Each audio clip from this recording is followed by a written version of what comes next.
Le Cantal continue de séduire le 7e art. Il y a quelques jours, Pierre Ninet témoignait de son amour pour le territoire. Et bien après son court-métrage Le Buron, le réalisateur cantalien Léo Ponce, lui, tourne en ce moment un long format nommé Les Égarés.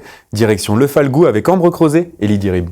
Là, on a Antoine. Ouais, c'est ça. Ouais. Pour son nouveau projet, Léo Ponce a vu les choses en grand. 2, 1...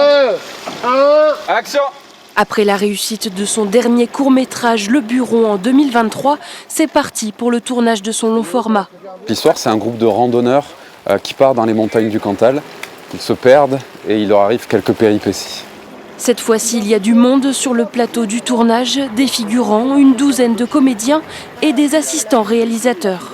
Jusqu'à présent, je travaillais surtout tout seul. Et là, l'idée, c'était de passer un cap et d'être entouré.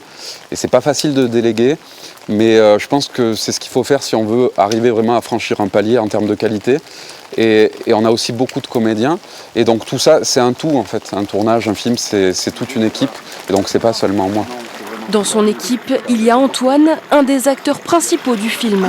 Après, ça peut être la justification de pourquoi tu sors ce film aussi. Il suit Léo depuis ses débuts et garde toujours le même genre de personnage.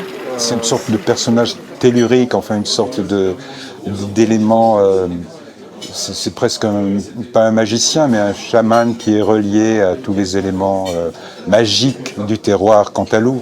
Du côté des figurants, cantaliens pour la plupart, c'est une fierté de pouvoir contribuer à ce film.